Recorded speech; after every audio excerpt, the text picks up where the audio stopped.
Hi guys, it's Michelle, Deception Bytes, and it is July 23rd. Not quite sure how July 23rd snuck up on us so quickly, but it is indeed July 23rd, Monday, and it's 10:52 p.m. Eastern Time.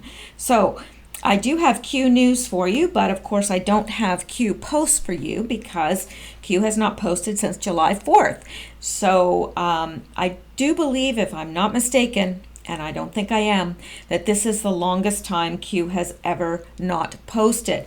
But again, there's no need to worry because number one, if he doesn't post again, then we have everything we need. If he does post again, then bonus. But I'm beginning to see that there's far more stuff encoded into the Q messages than we've ever been aware of.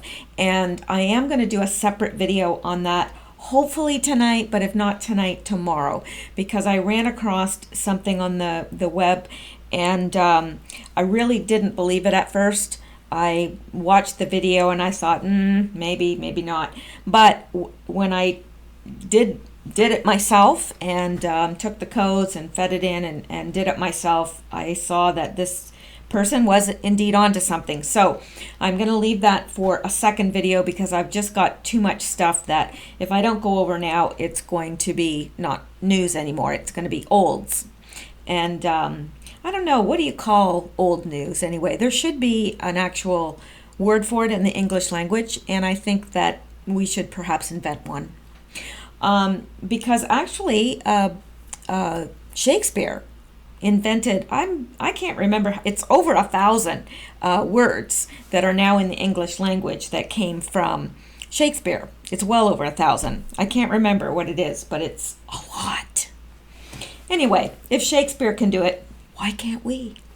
So let's get started here because I've got a lot of stuff to go over, and it's a lot of, it's a potpourri. It's a potpourri of news items. And certainly I'm not going to touch on everything because there is so much going on that literally if I did this all day long, I'd never get to it. Because by the time I research everything, it's hard enough to do one or two videos, let alone people that cover stuff all day. I don't know how they do it. But anyway, let's get started. So I found this on Twitter as a meme, and I like it. Talking to the Russian president isn't treason. Trying to overthrow the duly elected U.S. president is indeed treason. And I like that because that's exactly what's happening. They're making it seem like Trump trying to have diplomatic relationship with Putin is an act of treason. Meanwhile, they're trying to overthrow an elected president. Yeah, that's treason. So anyway, just illustrates the how ludicrous it all is. Okay. Now this is interesting. This tweet is interesting, and then what follows it is interesting. Oh no, this isn't the one. Sorry, it's coming up. So something to look forward to. This is just an appetizer. A rocket has not been launched by North Korea in 9 months. Likewise, no nuclear tests. Japan is happy. All of Asia is happy. But the fake news is saying, without ever asking me, always anonymous sources, that I am angry because it is not going fast enough. Wrong.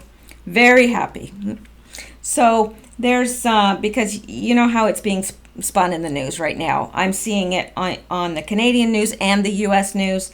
I'm seeing how it's being spun. So Trump is just setting the record straight because remember, all his tweets go into the official record of his presidency. It's all archived as presidential communications. So I really like he's a smart man. That's why he's doing this. One of the reasons, one of the many reasons. All right, now, I can't remember what this is, but let's go look. Oh yes, this is actually very, very well done. Hang on here till I get down here and Turn this up. Alrighty. Let's listen to this. Trump derangement syndrome has officially come to the Senate. The senator's speech is how many Americans feel and is refreshing, and I agree. Trump derangement syndrome has officially come to the Senate. The hatred for the president is so intense that partisans would rather risk war than give diplomacy a chance. Does anybody remember that Ronald Reagan sat down with Gorbachev and we lessened the nuclear tensions? We need to still have those openings. Nobody is saying or excusing Russia's meddling in our elections. Absolutely. We should protect the integrity of our elections. But simply bringing the hatred of the president to the Senate floor in order to say, we're done with diplomacy, we're going to add more sanctions and more sanctions. You know what? I would rather that we still have open channels of discussion with the Russians. Kennedy, at the height of the Cold War, had a direct line to Khrushchev, and it may have prevented the end of the world. Should we be so crazy about partisanship that we now say, we don't want to talk to the Russians, we're not going to have relations with the Russians? We should stand firm and say, stay the hell out of our elections, but we should not stick our head in the ground and say we're not going to talk to them. I would like to see the Russians leave Ukraine. I think we could do it through diplomacy. We're not going to have it if we don't talk to them. I would like to see the Russians help more with North Korea, with denuclearization of the Korean Peninsula. We're not going to have it if we just simply heap more sanctions on and say we're not going to talk to the Russians, and anybody that talks to the Russians has committed treason.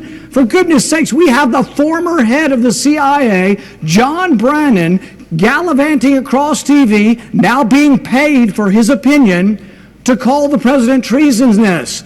This has got to stop. This is crazy hatred of the president. This is crazy partisanship that is driving this. For goodness sakes, we don't excuse Russia's behavior in our election, but we don't have to have war. We can still have engagement. We have engaged Russia throughout 70 years while also acknowledging the imperfections of their system, the parts of their system that we vehemently disagree with. The lack of freedom, the lack of human rights, and yet... Now, I don't know about you, but like I'm sitting down right now, but on the inside I'm standing up and I'm clapping and cheering. And if I could wolf whistle, I'd be doing that too. Because I think that that is so incredibly well said. So incredibly well said.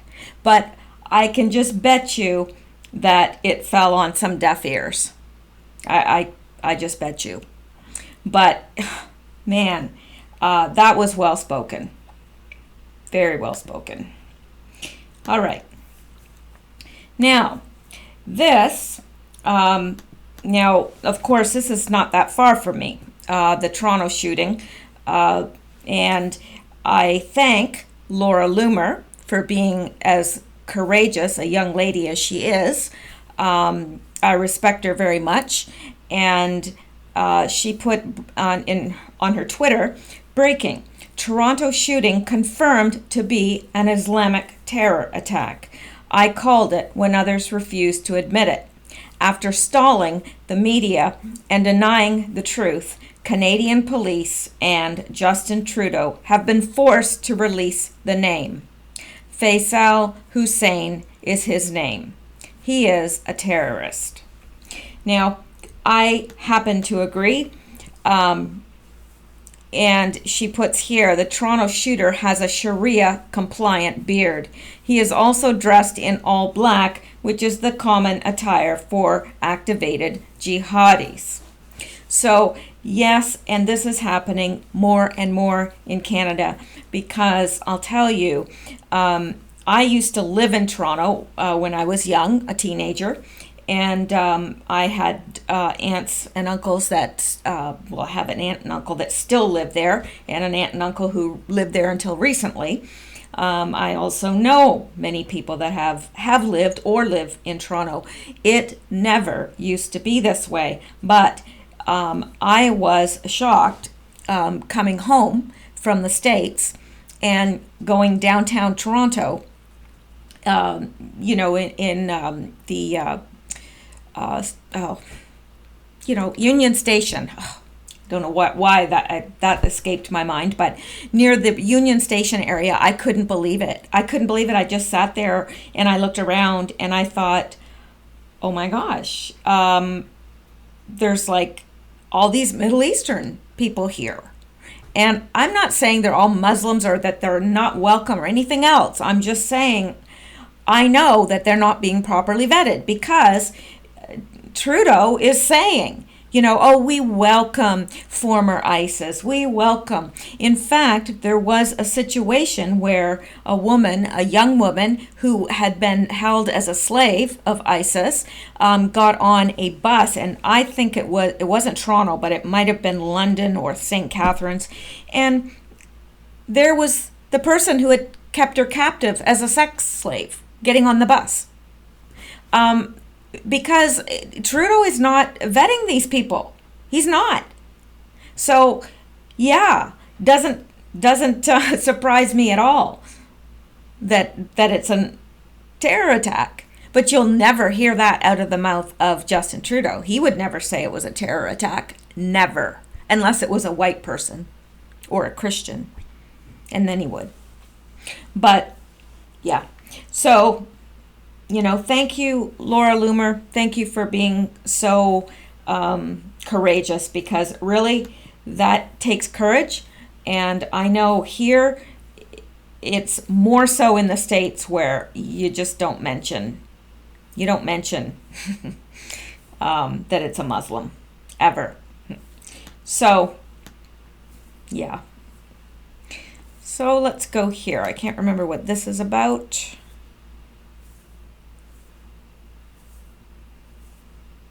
Yeah, this is a little bit out of the, well, what the heck? Saying, show this to any normie and ask for an explanation. Now, it's going to become very obvious in a moment. This, of course, being Michelle Obama, with some unidentified object in her pants, an unidentified flying object in her pants. I'm sorry, I don't know why, but every time I see that I laugh, and it's not funny, but yes, there's definitely an unidentified bouncing object in her pants. Yeah, that's a penis. I don't care what anybody says. Now, excuse the language here. This isn't my Twitter page, but I found it, and it was the close-up was the best that I had seen yet. I actually remember watching this, and and from a far shot, you can tell there's something bouncing around in there. But when there's a close-up, you just cannot deny that. You just can't. So this person said, yeah, show that to your normie friends, your friends that, think all this stuff is a bunch of bunk, and you tell them all this stuff and they laugh at you and they think that you're mentally ill. And yet, how do you explain that? How do you explain that? And the other one that was the most obvious to me is where she's coming out of, is it Yale? That one of her daughters, and Brock is there as well. But as she bounces down the stairs, she does what many men do, and touches her package, and it's quite obvious. And I mean, I don't want to be all graphic and everything, but I'm just saying that it's quite obvious that this has been a joke per se foisted on the American people, and that most people bought it. Well, we know what happened to Joan Rivers. I don't happen to believe that she just died, it was an accidental death. I just don't. But hey, I happen to believe that at some point this is all going to come out. And those of us that have been saying this all along will be vindicated, because I know I have sure taken my share of abuse over it. When I say that, people literally look at me, and some have actually said, "You need help." So, yeah, and I'm quite sure you all have too. If you've been brave or stupid, I don't know, one or the other, enough to say it in public, you've probably taken the same sort of abuse. All right, now, this is interesting. Donald Trump, and this is his official Twitter, saying to Iranian President Rouhani, never ever threaten the United States again, or you will suffer consequences the likes of which few throughout history have ever suffered before. We are no longer a country that will stand for your demented words of, and it should be, I don't know what the rest of this says. I should have went out to his Twitter. I grabbed this from someone else. You know, I should go out and do that because David Hogg replied to it. Well, yes, because we all want to hear from David Hogg. Yeah. I'm just deciding whether to go out and find. Yes, I'm going to. Gosh darn it, I'm going to do it. I'm going to go out and find this. Twitter. Trump.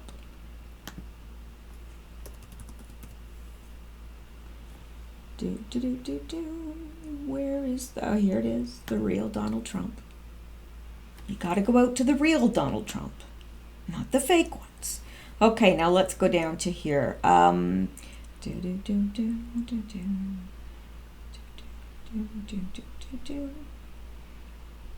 Okay, here it is. Yay! I found it. There was no need to worry. To Iranian President Rouhani, never ever threaten the United States again, or you will suffer consequences the likes of which few throughout history have ever suffered before. We are no longer a country that will stand for your demented words of violence and death. Be cautious. Now, there is a reason why I had to verify that it said that, because I wanted to be sure that what Little Hog Boy wrote is the same, except listen to what he has to say. I know. I hate to do this to you. To U.S. President Trump, never ever threaten the United States again, or you will suffer consequences, the likes of which few throughout history have ever suffered before. Excuse me. We are no longer a country that will stand for your demented words of violence and death. Be cautious. Now, part of me wants to take this little snotty-nosed boy, and I'll tell you something. I heard an interview with him. I heard it with my own ears, and it's probably in one of my videos somewhere. If I could find it, I doubt that I could, and I don't want to listen to hours and hours of myself. But this little boy right here, who's not really a little boy because he wasn't in that high school, and actually he wasn't even there when the shooting occurred. That's right, he wasn't. He was riding his bike, and when he heard from someone that there had been a shooting, he got on his bike and pedaled there as fast as he could. That's him speaking, an interview with him saying that he was not inside the school at all. He went there to try to get interviews because he was, I guess, a wannabe journalist, or, that's what he wanted to do in life. So he wanted to go and get interviews there. And then all of a sudden we have him in the school while the shooting is happening. How is that possible? Please tell me. And now he is like, I mean, he does the most ridiculous things, like a toddler on the floor. It's like makes you want to call a wambulance. But anyways, so David Hogg has now threatened the sitting president, the duly elected president. Yes, he has. Would you not call that a threat? Because I do. To U.S. President Trump. Who the heck does he think he's talking to anyway? Really? I mean, never, ever threaten the United States again, or you will suffer consequences, the likes of which few throughout history have ever suffered before. Like, really? Honestly? I think if someone his age tried to speak to me that way, I'm not sure what I'd do. I really don't. And I am honestly a very tolerant and loving person. I really honestly am. I know I come across very sarcastic, but I'm one of these people that it takes a lot to make me angry, but this makes me angry. And for one, he's threatening the president, so someone should be visiting his house. That's what I think. I think the Secret Service, somebody needs to visit his house to show him that this isn't acceptable. It's not acceptable. He doesn't see the difference between what Trump is doing and what he is doing. That's the thing. That's the sad thing, because I have heard, the liberals say, "Oh, isn't it sad that they don't even realize that they're putting David Hogg down for doing the very same thing that Trump is doing." It's not the same thing. If you equate these two things, there's something wrong with your thinking. There's something wrong with your logic. Big time. And David Hogg, you are not the president of anything. I don't even think I would trust you as the president of the people who stand outside bathrooms to hand out toilet paper. I'm just saying. All right. And this brings us to this, the liberal conundrum. I love that word, conundrum. Can't say it, but I love it. Conundrum. Are they stupid because they're liberals? Or are they liberal because they're stupid? That's a good one, isn't it? So, David Hogg, did you just become a liberal because you're stupid? Or are you stupid because you're a liberal? I don't know. I'm kind of like, I can go both ways on that one. Anyway, I don't think too highly of David Hogg because, number one, I think he's a liar because I heard that interview. So I think he's a liar. I think that he is out for attention however he can get it. And I think that they set him up to be the face of the anti-gun movement, and it didn't work. It backfired because the more he talks, the more membership in the NRA goes up. So keep talking, David. All right. And I like this. Breaking. Sarah Sanders told White House press corps that Trump is reviewing and considering pulling the security clearances of Brennan, Clapper, Comey, Hayden, McCabe, and Rice. And if it didn't assault your ears, I'd be clapping right now, but I don't want to do that to your poor ears. Yeah, and I did hear that press conference, and I was literally shocked when I was hearing it, and delighted. I was shocked and delighted. That's a wonderful thing to be. Shocked and dismayed, no. Shocked and sickened, no. But shocked and delighted, oh, I love that. So, and probably the whole press corps was like, because, those are probably all their sources, right? Right? There go all their sources. Yeah, that's what I was thinking. Anyway. Okay, and then here's something from Brendan Dilley. Theory. I like this theory. What do you want to bet that POTUS let the intelligence deep state keep clearances so he could set up a parallel intelligence channel and then feed them all barium meals until they couldn't be exposed any further, and now they've got black and white evidence against them? Well, I like that theory, Mr. Dilley. I like that theory a lot. I hope it's right. I think that that's actually quite plausible. Now, again, I know you're getting whiplash because we're flipping from topic to topic like there's no tomorrow. And there might not be. None of us know. But anyway, now we're on to Obama.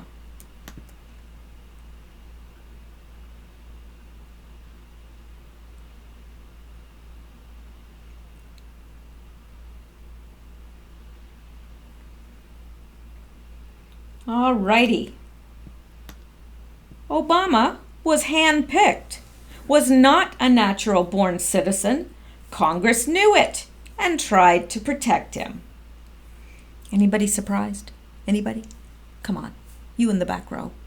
You must be a little surprised. You look a little surprised. Come on. No? Okay. Let's kick a dead horse. I hate kicking dead horses. In fact, I don't even like kicking horses at all. The debate is settled and the damage is done. But who thinks Obama was eligible? I knew I'd get it on the third try.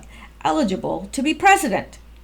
Even President Donald Trump questioned Obama's citizenship in 2014 by offering $50 million to see his college records. But Obama never responded to his offer.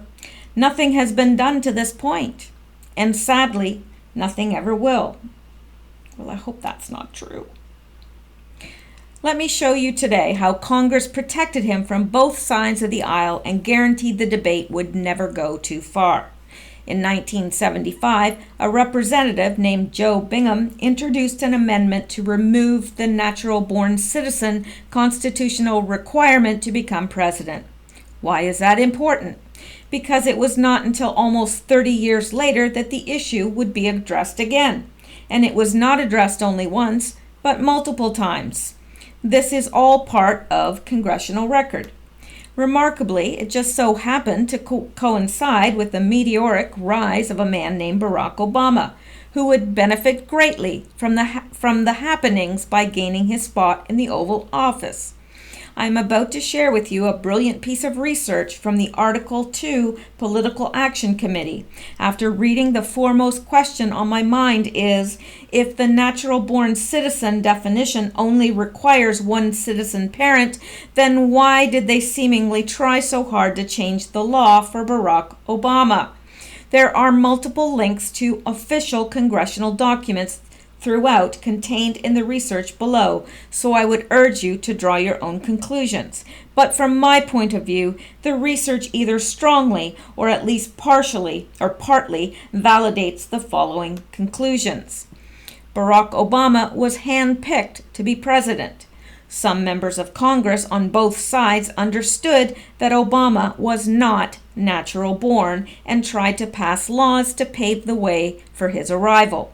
In the end, they used a deflection tactic to shine light on John McCain's eligibility status, hoping that Obama's own status would not be brought into question. It appears to have worked. Below is a lengthy excerpt from Article 2 Facts hosted on the site of the Article 2 Political Action Committee. If you like what you read, I would encourage you to consider a donation to their cause. Let's take a trip back through recent history. Attempts to redefine or amend Article 2, Natural Born Citizen Clause of the United Constitution. The effort to remove the national-born citizen requirement from the U.S. Constitution actually began in 1975 when Democrat House Representative Jonathan B. Bingham introduced a constitutional amendment under H.J.R. 33, which called for the outright removal of the natural-born requirement for president found in Article 2 of the U.S. Constitution. Quote, provides that a citizen of the United States otherwise eligible to hold the office of president shall not be ineligible because such citizen is not a natural-born citizen. Bingham's first attempt failed, and he resurrected H.J.R. 33 in 1977 under H.J.R. 38, again failing to gain support from members of Congress. Bingham was a Yale law grad and member of the secret society Skull and Bones, later a lecturer at Columbia Law and thick as thieves with the United Nations via his membership in the Council of Foreign Relations. Bingham's work lay dormant for 26 years while it was resurrected again in 2013, when it was resurrected again in 2003, as Democratic members of Congress made no less than 8 attempts in 22 months to either eliminate the natural born requirement or redefine natural born to accommodate Barack Hussein Obama II in advance of his rise to power. The evidence is right in the congressional record.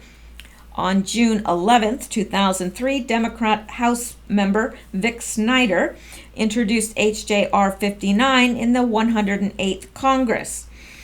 Quote, constitutional amendment makes a person who has been a citizen of the United States for at least 35 years and who has been a resident within the United States for at least 14 years eligible to hold the office of president or vice president. Co-sponsors, John Conyers, Delahunt, William Delahunt, Barney Frank, Darrell Issa, Ray LaHood, Christopher Shays. Hang on. Oh, where did we go? There we are. It's okay. It's okay. Relax. Everything's okay. Nobody's hurt. On September 3rd, 2003, Representative John Conyers introduced H.J.R. 67. Okay, we don't need to read through all of the ones that were introduced. On February 25th, 2004, Senator Don Nichols attempted to counter the growing Democrat onslaught aimed at removing the natural-born citizen requirement for president. And on September 15th, 2004, again on January 4th, 2005, and then Representative Dana Rowe, I'm not sure how to pronounce her last name, tries again on February 1st, 2005 rather. On April 14th, 2005, Vic Snyder tries again. All of these efforts failing in committee and the 2008 presidential election looming with an unconstitutional candidate leading the DNC ticket, Democrat Senator Claire McCaskill tries to attach the alteration to a military bill in S2678 on February 28th, 2008. And, hang on, co-sponsors, Hillary Rodham Clinton, of course, Senator Barack Obama, Senator Robert Menendez, Tom Coburn. This was the first effort to also assure that the GOP presidential candidate, Senator John McCain, would be cleared to run against the DNC primary victor.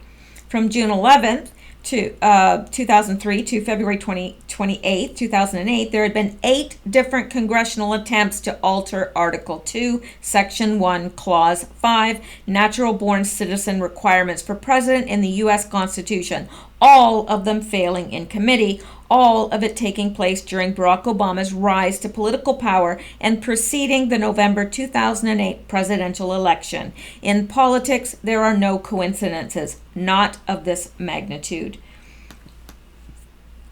Finally, on April 10th, 2008, unable to alter or remove the natural-born citizen requirement to clear the way for Barack Obama, the U.S. Senate acts to shift focus before the election, introducing and passing S.R. 511, declaring Senator John McCain a natural-born citizen, eligible to run for and hold the office of president. There was never any honest doubt about McCain, the son of a U.S. Navy commander. The sponsor of the resolution is Democrat Senator Claire McCaskill. S.R. 511 states that John Sidney McCain III is a natural-born citizen under Article 2, Section 1 of the Constitution of the United States. S.R. 511 passed by a 99-0 unanimous consent of the Senate, with only John McCain not voting. The basis was, whereas John Sidney McCain III was born to American citizens, a condition not met by Barack Hussein Obama II, co-sponsors, DNC presidential candidate Senator Hillary Rodham Clinton, Senator Barack Obama, Senator Patrick Leahy, Jim Webb, Tom Coburn. They had made certain that John McCain would run against Barack Obama. However, in the McCain resolution is also the language, whereas the Constitution of the United States requires that to be eligible for the office of president, a person must be a natural-born citizen of the United States, whereas the term natural-born citizen, as the term appears in Article 2, Section 1, is not defined in the Constitution of the United States. The U.S. Constitution is not a dictionary. The definition of is not in the Constitution either. Yet this is the text that would later be issued in Congressional Research Service's talking points memos, distributed to members of Congress to protect an individual that all members of Congress know and understand to be an unconstitutional resident of the People's White House, Barack Hussein Obama II. Once again, as the political left was unable to alter the U.S. Constitution by way of legitimate constitutional process, they resorted to altering the Constitution via precedent setting. In short, knowingly electing and getting away with seating an unconstitutional president in order to alter Article 2 requirements for the office via breaking those constitutional requirements. The press would not ask any questions, and the American people were already too ill-informed of their Constitution to know, or too distracted by daily life to care. The press would provide the cover, swearing to the lies of an unconstitutional administration put in power by criminal actors focused only on their lofty political agenda or of forever altering the American form of government. The people would be caught up again in a steady diet of daily assaults on their individual freedom and liberty, and overlook the most obvious constitutional crisis in American history, the seating of an unconstitutional and anti-American president. Wow. There you have it. Make of this what you will. It raises many questions. Would people like Claire McCaskill and Hillary Clinton really come to John McCain's aid if they did not have an ulterior motive? Why were the people like Issa and I can't pronounce her name, either sponsoring or co-sponsoring these pieces of legislation? After all, these men were later three of Obama's biggest critics. We heard lots of threats and promises from them that yielded no results. Could it be that these men are just more shining examples of all bark and no bite? If it is true, the definition of natural-born citizen only involves having one citizen parent, then why all the fuss? Obama, questionable Hawaii birth certificate and all, met the requirements of one American citizen parent. Maybe the truth is that it takes more than that, and Congress knew it. So why was nothing ever done? Keep searching and settle for nothing less than the truth. Article posted with permission from Dean Garrison. So I thought that was not anything that we're not aware of. We know, but again, sometimes we need to hear it. So let me go back. I want to go back. Let me go back. There we go. All right. Oh, and then there's this. And then there's this. Peter Strzok's wife, who is SEC director, blocked all FBI investigations into the Clintons. Now, I've heard that before, but I thought this was a good article. Hours after the FBI found classified Clinton emails on Anthony Weiner's laptop, Peter Strzok's wife was promoted to a powerful position in the SEC and immediately blocked all criminal proceedings against the Clintons. Oh, really? Immediately blocked all criminal proceedings against the Clintons. According to FBI sources, Peter Strzok and his wife, Melissa Hodgman, were instrumental in preventing Bill and Hillary Clinton from having to serve jail time for their numerous crimes. Melissa Hodgman was promoted to Deputy Director of the Securities and Exchange Commission's Enforcement Division literally hours after Strzok and FBI Director Andrew McCabe were debriefed about the Clinton emails found on Weiner's laptop. True Pundit reports the FBI's original warrant for Weiner's laptop was issued in late September 2016, and a subsequent warrant was issued on October 30th, 2016. So the FBI could use Huma Abedin's and Hillary's classified emails as evidence in the reopened Clinton probe. Hodgman was promoted October 14th, 2016, literally hours after investigators started to examine the laptop's contents for Clinton's emails and assorted files, federal forces confirmed. Federal sources said the FBI field office in New York, who handled the original Weiner warrant, the then U.S. Attorney Preet Bharara, reported to Strzok and McCabe that they had found evidence pertaining to Hillary Clinton email case on October 12, 2016, federal sources said. About 36 hours, Hodgman was promoted in the SEC. The Wall Street Journal's reporting on the laptop case confirms the early October timeline divulged to True Pundit by FBI sources. Don't think we need to read all of this, but yeah, it all just fits together. All right. And hey, Melissa, he was cheating on you. I'm just throwing that out there, Melissa. Okay, let's go back to here. And here's something that's completely nauseating. I'm just warning you, in case you were eating something. Put down the popcorn. Sarah Silverman announces plans to eat an aborted fetus. She was the same one that tweeted something to the effect of, is it still molestation if they consent, or something like that. I can't remember the exact wording, but it was awful. So, liberal talk show host Sarah Silverman has announced plans to eat an aborted fetus as a way to make a point and take a stand against uptight religious right-wing nut jobs. Oh, we're the nut jobs? You're going to eat an aborted fetus, but we're the nut jobs? Okay, Sarah.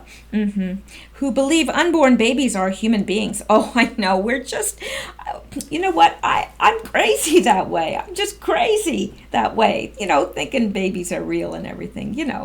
I'm just nuts. During a live stream telethon to raise money for abortionists, Sarah Silverman described laws to protect unborn children as ridiculous and described fetuses as sesame seeds with no discerning brain function. Right.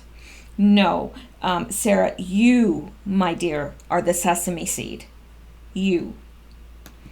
During a foul-mouthed rant against laws that call for burying aborted fetuses, Silverman said, "Effing funerals for effing aborted fetuses. I would like to speak at those funerals. He lived the way he died. He died the way he lived. The size of a sesame seed with no discerning brain function." Yes, and that is exactly what will be said at your funeral, that you lived the way you died, and you died the way you lived, living your life with the brain of a sesame seed. The telethon, organized by Lady Parts Justice League, well, doesn't that just say everything, was hosted by Daily Show creator Liz Winstead and featured 4 hours of bizarre content, including abortion games, an interview with abortionist Willie Parker, and political rants. Sarah Silverman returned to her theme of eating an aborted fetus during a fun abortion game, saying that an Oklahoma Conscience Clause law that prevents aborted fetuses from being used in manufactured food products is something that makes me want to eat an aborted fetus. Oh, that's so funny. Oh, yeah, I forgot to laugh. The law in question, legislated in Oklahoma, was created in response to a claim that a food lab wanted to use stem cells from aborted fetuses to create artificial flavors. When the concept of Conscience Clause laws was explained to the audience, Sarah Silverman explained her feelings on religion in the United States. Religious freedom used to be such a beautiful thing because it was like this big inclusive thing in the country, and now it's just this shroud to legalize hate and shit like that. Walt Disney Company supports abortion telethon. Well, does that surprise anybody? The abortion telethon also featured an appearance by Mark Hamill, the Star Wars actor, who auctioned off personalized Last Jedi poster donated to the cause by the Walt Disney Company. Disney gave us a Last Jedi poster, Hamill announced before adding, and when we figure out who wins, I'll personalize it. I'll write something obscene and dirty if you want. No thank you, Mark Hamill. Just the fact that you had touched it would make it as obscene and dirty as I would want. Yeah. Daily Show creator Liz Winstead laughed and joked, Mark Hamill is actually going to become an abortion provider. He'll give you an abortion with a Jedi wand. It's going to be awesome. Oh, that's so funny. Towards the end of the live stream, Winstead started to cry as she spoke about abortion providers. These people that provide this amazing care for people are demonized and shunned, and they provide literally a pathway to somebody's life every single day. And if we let them have to provide the care and defend what they do when we've all used it to become better people, we're doing a disservice to our society. And so that's why we do the work. And there you go. I am having less and less faith in humanity every single day, I must say. I don't know even what to say. All right, let's go on. Now, these I took from Twitter. And I'm not sure where they came, where it really came from, but somebody has taken and they've placed a lot of headlines, actual headlines, together. This one, Born This Way, it's talking about how they are raising support for the fact that, or trying to claim that pedophilia is just a sexual preference. Born This Way, sympathy and science for those who want to have sex with children. Pedophilia, disorder, not a crime. I'm a pedophile, but not a monster. I'm a pedophile, you're the monster. My weak inside the vile right-wing hate machine. A pedophile opens up about being targeted by vigilantes. Pedophilia, a sexual orientation like being straight or gay. Video shows toddlers understand consent. Oh, really? Really? Your toddler understands what sex is and understands what consent is? Really? Wow, you've got just a really smart toddler. 5 ways we misunderstand pedophilia that makes it worse. I don't know what could possibly make it worse. This is how you teach kids about consent. Can a child legally consent to sex? Let me answer that for you. No. A pedophile, okay, that one I've read already. Not all pedophiles are bad people. We need to have a sense of proportion. Like, they're not as bad as people that drain babies or kill babies and drain their blood and drink it. Like, what? They're not as bad as that? Is that what you're saying? We need to have a sense of proportion? Is pedophilia a sexual orientation? No. CBS doc reveals the struggle of the world's most loathed populations, pedophiles. Why is the alt-right obsessed with pedophilia? Well, we should ask the same of the alt-left. Why are you guys all obsessed with pedophilia? Pedophilia is fate, not a choice, leading scientist claims. The leading scientist is probably a pedophile. Anyway, that's just my guess. Now, this is interesting as well, because I don't want to end on such a negative note. Somebody gave me that tip, and I think that they're right. They're like, end on something happier. You leave us all depressed. And it is true, I do, and I'm sorry about that. I'm going to try and end on something positive, and I do have something positive to end on tonight. Woohoo! I really do. It actually, I mean, sometimes I act all silly, but it did bring tears to my eyes, for real. It's beautiful. No, I'm not being sarcastic. Okay, here are two Wall Street journals. They're the same Wall Street journals. And this person says, "Wake up, America," if you didn't know already. Okay, now this is the exact same newspaper, exact same issue, but same exact newspaper, same exact date, sold in different areas depending on the level of political parties in that area. This is clear case of the media manipulating the population.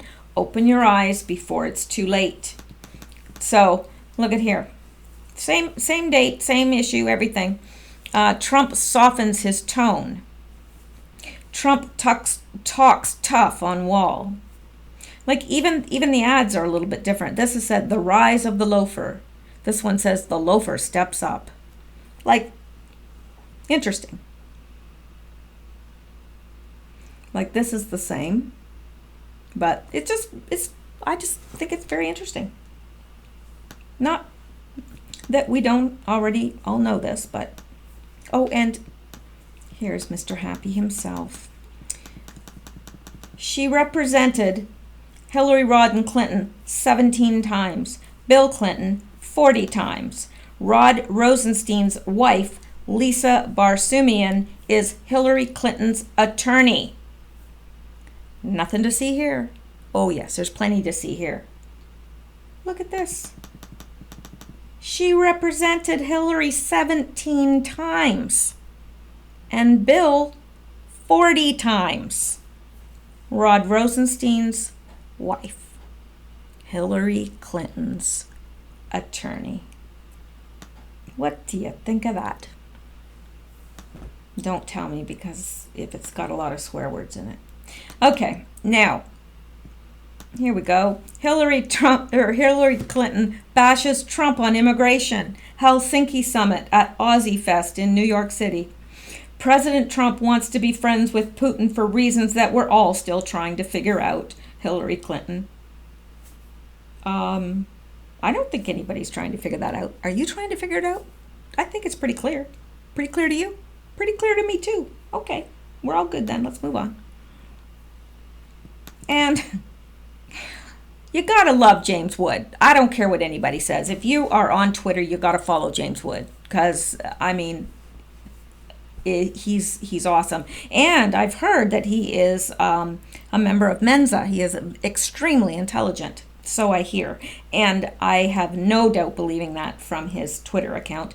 But he put this from Lizzie Lou Who. But seriously, what is the lady behind her looking at or doing?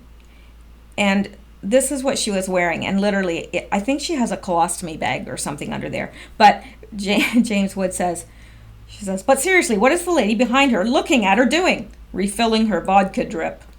So I like that little bit of sarcasm there. And so just had to throw that in there. And then we're here. I might have shown this to you already. The uranium sold to Russia by Obama and Hillary for profit could one day be used to melt your grandchildren.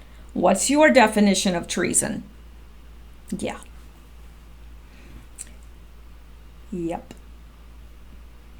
As the Russians gradually assumed control of Uranium One, a flow of cash made its way to the Clinton Foundation. Uranium One's chairman used his family foundation to make 4 donations totaling $2.35 million. Those contributions were not publicly disclosed by the Clintons, and why would they be?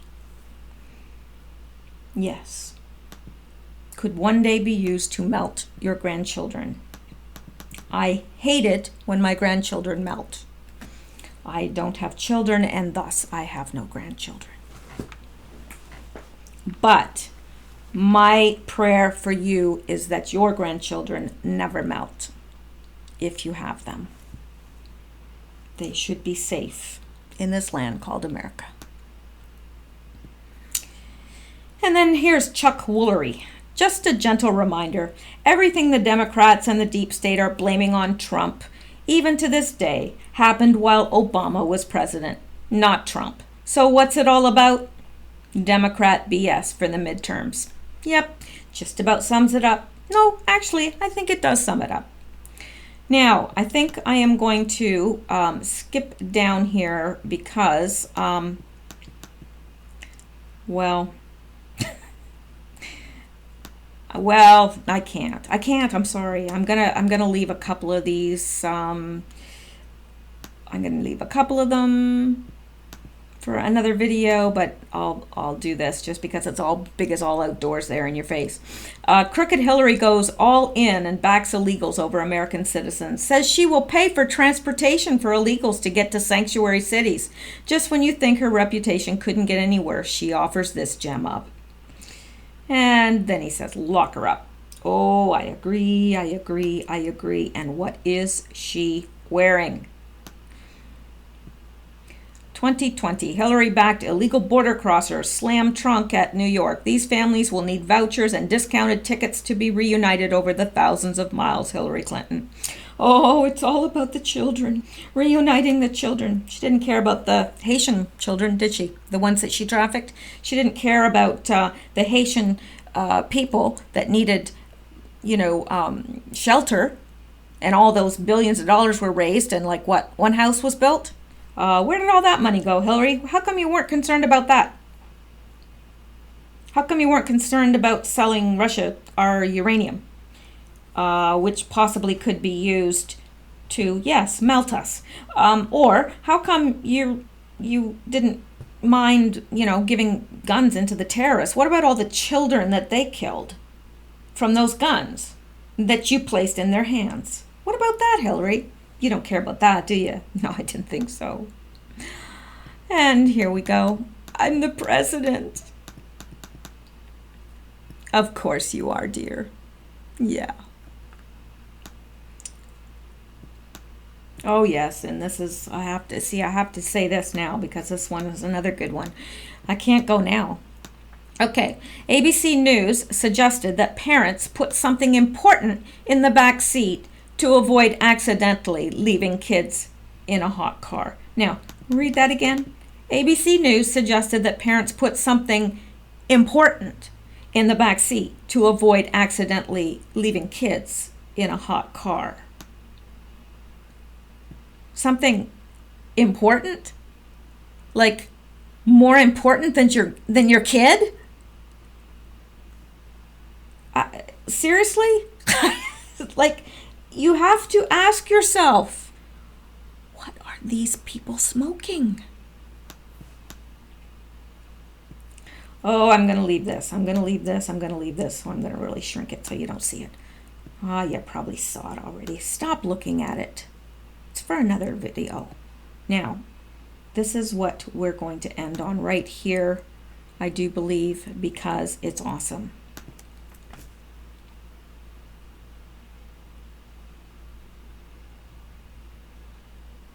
Okay, now, this 8-year-old, all right, and no, it's not his parents that are filming this. Okay, hang on, I'll go back. An incredible 8-year-old named Maurice Adams from Georgia was caught on camera helping an elderly lady up a set of stairs. The kindness brought tears to my eyes. A big thank you to his amazing parents. This is the America I love. Now, hang on here, because I want to, at the end of this, I wanted you to actually see the full video here. And at the end of this, you'll see that the person that's filming this is in the car behind the car that he gets into with his parents. So it's not his parents. And I don't think his parents put him up to this, because you can tell. Now, watch this. If this doesn't do something for your heart, if your heart doesn't grow 3 sizes bigger from this, I don't know what will. Okay.